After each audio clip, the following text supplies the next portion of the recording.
লাইফে first time যখন এমন একটা কাজ তোমাদের সামনে প্রেজেন্ট করলাম, তোমরা সবাই এত ভালোবাসা দেবে আশা করিনি।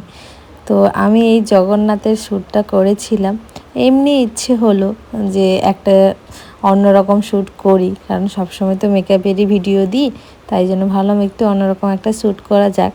তাই আমার স্টুডেন্টদের সঙ্গে আলোচনা করে স্টুডেন্টদের মধ্যে একজনকে আমার ভীষণ ভালো লেগেছিল, তাকেই এই জগন্নাথের রূপটা দেয়া হয়েছে। তো তোমরা এত ভালোবাসা দিয়েছো এই লুকটার মধ্যে। তো আমি সবার আগে যখনই কোনো শ্যুট করি, আগে আমি আমার মা সরস্বতী, আমার ভোলানাথ বলো, সমস্ত দেবদেবতার আশীর্বাদ নিয়ে তো আমি যে কোনো কাজটা শুরু করি। তো আমি তেমনই প্রত্যেকটা শ্যুটের আগে যেটা করি, তেমনই আজকেরও এই শ্যুটটা এত বড় একটা কাজ করতে চাই, যাচ্ছি। তো আমার ভগবানের আশীর্বাদ তো নেওয়া অবশ্যই দরকার। আর আজকের আমার জগন্নাথ হিসাবে ছিল নেহা, আমারই একজন স্টুডেন্ট।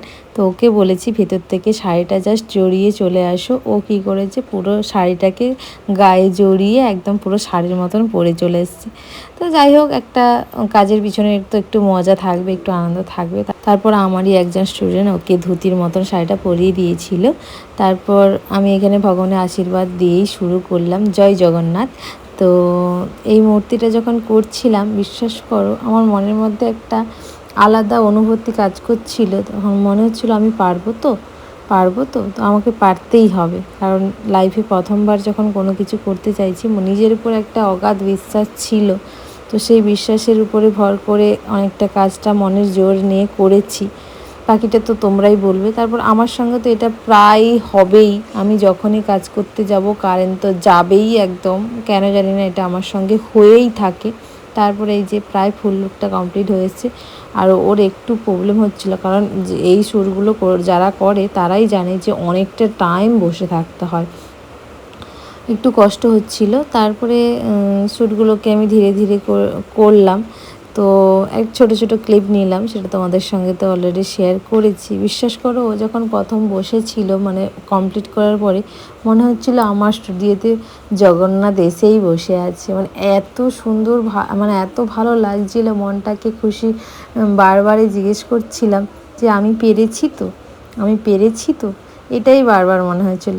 বাকিটা তো তোমরা বলবে যে আমি পেরেছি কি পারিনি।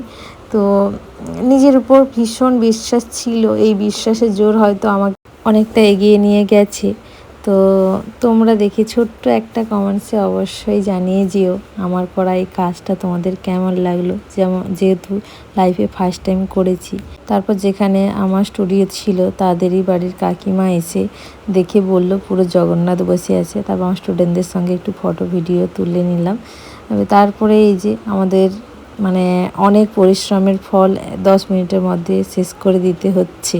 আর আজকের কিন্তু এই পুরো শ্যুটটা করার জন্য আমি কিন্তু সুন্দর একটা লাল পাড় সাদা শাড়ি পরেছিলাম। তো আমাকে এই শাড়ি পরে কেমন লাগছে ছোট্ট একটা কমেন্টসে জানিয়ে যাবে। আর সবাই সুস্থ থেকো, ভালো থেকো, সবার রথযাত্রা খুব ভালো কাটুক। সবাইকে টাটা, বাই।